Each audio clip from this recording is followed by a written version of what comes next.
The story opens on a hot afternoon outside a county courthouse in a bustling urban neighborhood. People mill about the steps of the courthouse lawyers. Families, activists, some heading in, some lingering outside after their hearings. Among the crowd is Yellen Banks, a 14-year-old black teenager dressed in a school uniform, waiting patiently by the curb. He's holding a backpack and scrolling on his phone, unaware that his day is about to take a dark turn. Suddenly, a white woman runs down the courthouse steps, shouting that her phone has been stolen. She points in Yellen's direction, claiming that boy over there took it. Enter Officer Thomas Mallory, a stern-faced white cop who immediately springs into action without asking questions, verifying facts, or seeking witnesses. Jalen looks up in confusion as Officer Mallory storms toward him. Within seconds, the officer grabs the boy's arm, wrenches his phone away, and slaps handcuffs on him in front of everyone. Yellen stammers that he didn't steal anything and that the phone is his, but Officer Mallory ignores him. Several bystanders start recording with their phones. A black woman screams from the steps, "That's not the thief, you didn't even ask him anything." Despite the growing crowd's concern, Officer Mallory insists that he's doing his job, and that Yellen matches the description. Yellen repeatedly says, "I didn't steal anything. This is my phone," but Mallory doesn't listen. His voice is forceful, authoritative, and laced with assumption. In his eyes, Yellen's presence in that place, his skin color, his youth is guilt enough. Inside the courthouse, Yellen is taken through security like a criminal. The handcuffs cut into his wrists. He's confused, humiliated, and on the verge of tears, but trying not to show fear. When he asks for his dad or a lawyer, Officer Mallory coldly replies, "You'll speak when someone asks you to." A security guard tries to protest quietly, saying this seems excessive and that the boy is clearly scared. But Mallory waves him off and proceeds to place Yellen in a holding room until a juvenile hearing can be arranged. It all happens too fast. No one double-checks the accusation. No one confirms if the woman even saw the thief properly. And no one seems to care that Yellen is just a child. Meanwhile, outside, several people continue to film and talk among themselves. One woman, a civil rights activist named Tanya Riddick, begins making calls to a legal aid group. "We've seen this before," she says. "Young black boy, wrong place." No proof. White officer making assumptions. The camera footage from a nearby security camera is reviewed by a courthouse staffer who notices something odd. The timestamp shows the white woman walking past someone entirely different moments before she screamed about her phone. The real thief? A man in a hoodie who brushed past her, but he's long gone. Still, no one rushes to stop the injustice already set in motion. As Yellen sits quietly and holding, staring at the wall, the viewer feels a growing sense of dread. An innocent boy has been criminalized in minutes, and not a single authority figure has stepped up to help. Just as the tension reaches its peak, the courtroom doors creak open. Heavy boots echo on the floor. A tall, broad-shouldered figure steps into the room, and everything is about to change. But for now, Yellen remains alone, cuffed, and wronged. The damage has begun. The scene shifts from the courthouse hallway to Juvenile Courtroom 3B, a sterile, windowless space filled with legal officials, clerks, and murmuring voices. Yellen Banks, the 14-year-old boy wrongfully arrested outside the courthouse, is led inside in handcuffs by Officer Thomas Mallory. He looks small and scared, his school uniform slightly wrinkled, his wrists red from the tight cuffs. There is no parent or legal guardian present. His father, Commander Elijah Banks, hasn't been contacted yet, an intentional delay by the officer who believed the situation was under control. The court has pushed Yellen's case to the top of the docket, citing public disturbance. As justification, the judge presiding is Judge Karen Doyle, a woman known for her strict courtroom demeanor and quick decisions. The prosecutor, a tired-looking man with a stack of files, begins to speak. He mentions the accusation made by a white woman who claimed her phone was stolen and points to the police report filed by Officer Mallory. He does not mention the lack of evidence, the inconsistencies in her story, or the fact that the phone in question was never conclusively identified. No surveillance footage has been submitted. The public defender, a fresh out-of-law school attorney assigned at the last minute, fumbles through his notes. He tries to argue that Yellen should not be detained without his father or any evidence of wrongdoing, but Judge Doyle seems uninterested. "We'll sort through the details later," she says. "Right now, he needs to be held overnight until a proper review can take place tomorrow." Yellen tries to speak. "Please, I didn't do anything. That's my phone. My mom bought it for me last month." His voice cracks, not from fear alone, but from frustration. He knows this isn't fair. He knows no one is listening. The judge sharply tells him to be quiet and only speak through his counsel.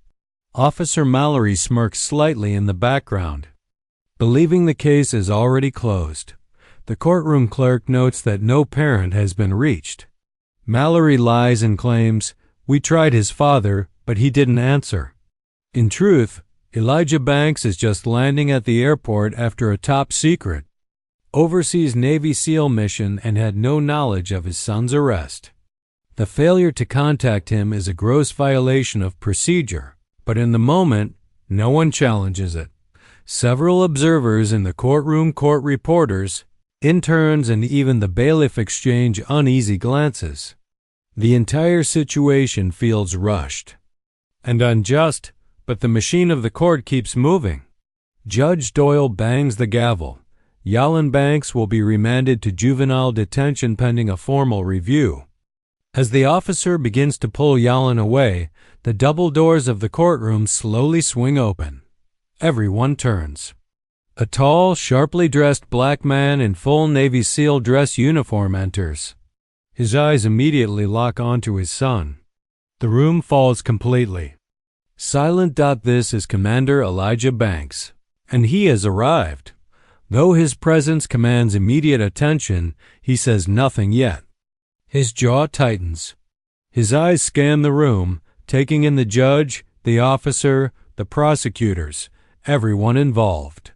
He knows something's wrong. Very wrong. As the courtroom braces for his next move, a single thought hangs heavy in the air. This case is about to turn upside down. The tension in courtroom 3B is thick as Commander Elijah Banks steps into the room. Dressed in full Navy SEAL dress uniform, his presence is immediate, powerful, and undeniable. Medals gleam on his chest. His tall, composed frame radiates calm, authority, but his eyes are locked with one focus, his son. Yellen, handcuffed and scared, being led away like a criminal. The room goes silent. Even Judge Doyle, known for her no-nonsense approach, hesitates. Officer Mallory stiffens. He recognizes the man, but not in the way someone remembers a friend. Elijah walks with a deliberate pace toward the bench, his voice deep, measured, and unmistakably in command. "Your Honor, I'm Commander Elijah Banks, father of Yellen Banks. I demand an immediate halt to these proceedings." There's a brief pause as the judge gathers herself. "Commander, this is a closed juvenile hearing. You were not present when—" "I wasn't present," Elijah interrupts, "because no one informed me my son had been unlawfully detained. I received a panicked voicemail from a bystander. That is unacceptable, and what I've just walked into is worse." The courtroom now shifts from silent awe to growing discomfort. The public defender quickly tries to regroup, grateful for the unexpected backup. Elijah walks over to his son, places a steadying hand on his shoulder, and gently asks, "Are you all right?" Yellen nods silently, eyes wide and watering, but relief flickers in his face. Elijah then turns his full attention to the judge and prosecutor. His voice remains steady, but the edge of righteous anger is there. My son was handcuffed, publicly humiliated, and dragged into this court without a single shred of real evidence. You all were ready to send him to detention based on nothing but a false accusation and a biased officer's word. Where is the video footage? Where is the due process? He then produces a USB drive and hands it to the clerk.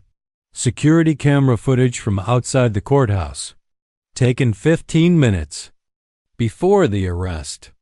It shows exactly who stole the phone, and it wasn't my son. The footage is played. The courtroom watches as a man in a dark hoodie steals the phone from the woman and runs off. Yalin is nowhere near the scene. A murmur spreads through the crowd. The judge leans forward, visibly concerned. Elijah doesn't stop there. This is not just a mistake. It's profiling. It's systemic laziness. It's the assumption that a young black boy standing near a crime must be guilty. And if I hadn't shown up today, you would have thrown him into juvenile detention without a second thought. Officer Mallory, now visibly rattled, tries to interject. I believed I was acting appropriately based on the witness's statement. No, Elijah cuts him off. You acted on instinct. And your instinct told you to see guilt where there was none because of skin color. That's not policing. That's prejudice. The courtroom is stunned. The judge calls a recess.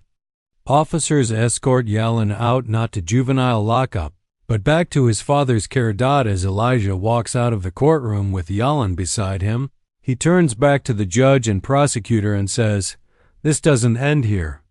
I want accountability, and I'm not stopping until we get it." The fight for justice has officially begun.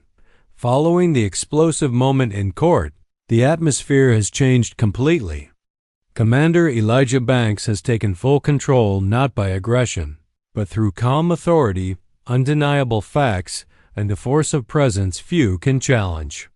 The courtroom is no longer a stage for quiet injustice. It has become a spotlight, exposing everything that went wrong. Judge Doyle, shaken by the courtroom footage and Elijah's accusations, calls the court back into session after a short recess. The prosecutor, now clearly nervous, tries to reframe the case as a misunderstanding and suggests the court move forward with a dismissal.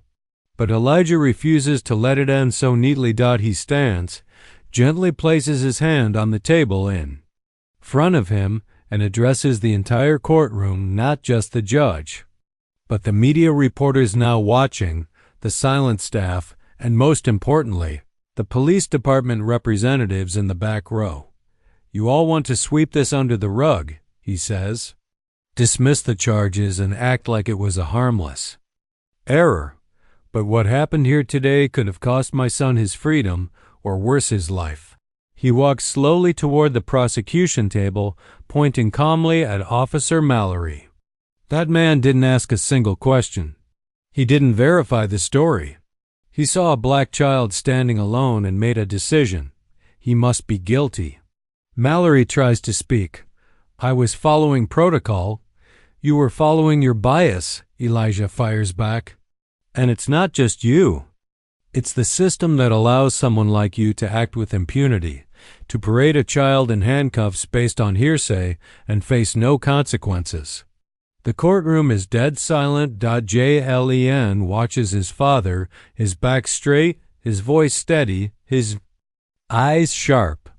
For the first time since the ordeal began, he smiles, just a little. Elijah continues, now turning to Judge Doyle. Your Honor, you approved my son's overnight detainment without requiring evidence, without ensuring his guardian was contacted. A boy 14 years old nearly disappeared into the system in under an hour. That's not justice. That's a conveyor belt. The judge's face is tense. She knows he's right. Elijah then holds up a folder.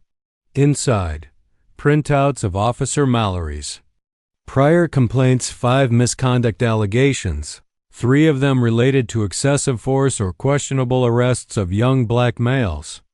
None were ever pursued. This isn't his first time, Elijah says. It's just the first time someone like me walked into the room before it was too late. A hush falls over the room. Even Mallory now sits frozen, his arrogance melted. Into uncertainty. At Elijah's request, the court orders a formal inquiry into the officer's conduct. The judge also agrees to unseal the officer's disciplinary record and refers the case to Internal Affairs. As the judge prepares to close the hearing, Elijah delivers a final message. My son was almost buried by silence. That silence is the system's most powerful weapon. I won't let it win. Not for Yalin, not for any child. The room erupts into hushed murmurs. Some people tear up. Others begin clapping quietly as Elijah walks out of the courtroom with his son. This confrontation wasn't just about clearing Yalin's name. It was about igniting a fire under a system that has gone unchecked for too long, and that fire has just been lit. The fallout from the courtroom confrontation is immediate and far-reaching. What began as a quiet act of injustice against a young black teenager has now exploded onto the national stage. Commander Elijah Banks, already a highly respected Navy SEAL, has become the voice of a larger movement, one that challenges systemic racism, judicial negligence, and unchecked police authority. Clips from the courtroom go viral. A short video showing Elijah standing in full uniform defending his son with quiet but firm intensity spreads across social media like wildfire. Major news networks begin covering the story under headlines like, Navy SEAL confronts racist arrest of his son. Commander exposes broken juvenile justice system. Hero at home. SEAL saves son from systemic failure. Elijah, initially reluctant to speak to the press, realizes this moment is bigger than his family. He agrees to a series of carefully chosen interviews. On national television, he speaks with dignity, clarity, and conviction, not just about what happened to Yalin, but about the larger issues plaguing the justice system. My son is home now. But how many others weren't as lucky? How many? Fathers didn't get there in time? His words resonate deeply. Civil rights organizations begin to reach out in the ACP, ACLU, Campaign Zero. Legal experts start dissecting every step of the incident. Youth advocacy groups publish statistics that black youth are 5 times more likely to be detained than white youth. Even when innocent. At the same time, local protests erupt outside the courthouse where Yalin was arrested. Hundreds of people, both black and white, march in support of the Banks family and demand justice for others wrongfully detained. Signs reading "Justice for Yalin," "End racial profiling," and "We are watching" dominate the streets. Officer Mallory, now under internal investigation, is placed on administrative leave. It's revealed that several past misconduct complaints were quietly dismissed by the department without full review. Under intense public pressure, the mayor orders a full audit of Mallory's history and the broader juvenile arrest process. Local district attorney's office, once confident in its handling of the case, now scrambles to conduct damage control. Statements are released, but they're met with skepticism. Elijah is invited to a private meeting with the city council, and he makes his position clear. This isn't about vengeance. It's about fixing the rot. And if you're not ready to fix it, I'll make sure the whole country sees it. Soon, federal lawmakers take notice. A progressive senator reaches out to Elijah and invites him to testify at a congressional oversight hearing on racial bias in law enforcement and juvenile justice. After some hesitation, he agrees, not for political gain, but for the opportunity to protect kids like Yalin from ever going through what his son endured. At home, Elijah spends quiet evenings with Yalin, trying to restore a sense of normalcy. But he knows things will never be quite the same. His son's innocence was violated not just by one officer, but by a system that was built to overlook boys like him. Now, the country is watching. And Elijah is no longer fighting alone. He's become a symbol not just of fatherhood, but of justice in action. The movement has started, and the system has been put on notice. In the final chapter of this powerful story, the push for justice reaches its culmination, not just for Yellen Banks, but for countless others like him. The case has gone from a local incident to a national turning point, fueled by Commander Elijah Banks' courage, the media spotlight, and a public no longer willing to tolerate silence or injustice. The courtroom that once tried to detain Yellen is now the setting for the disciplinary hearing of Officer Thomas Mallory. The room is packed, not just with legal observers, but with journalists, activists, and community leaders. Internal Affairs has completed its investigation, uncovering a troubling history of racially biased stops, use of excessive force, and disregard for due process in multiple past incidents. Most were dismissed quietly until now. Officer Mallory is officially terminated from the police force. The review board unanimously rules that he acted with clear bias and violated standard arrest protocols in Yellen's case. Civil lawsuits are filed not just against him, but against the police department and city government for allowing his conduct to go unchecked for so long.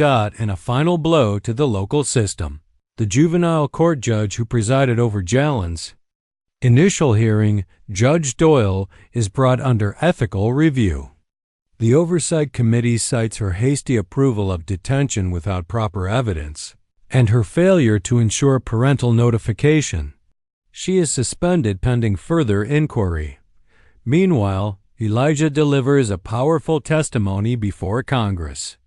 In front of lawmakers, he describes not only the day his son was arrested, but the broader danger of what he calls assembly line justice, a system that processes black children like criminals before proving guilt. "I've served this country for over 20 years, Elijah tells them. "I've worn the uniform, followed orders, and protected lives. But what happened to my son wasn't a mistake. It was a reflection of a system that sees our children as threats instead of kids. And if it can happen to my son with a father like me, it can happen to anyone's." His testimony leads to bipartisan legislation proposals focused on juvenile justice reform, mandatory body camera reviews before charges in youth cases, and improved anti-bias training for law enforcement. Back home, the Banks family begins to heal. Yellen returns to school, where he's welcomed with open arms.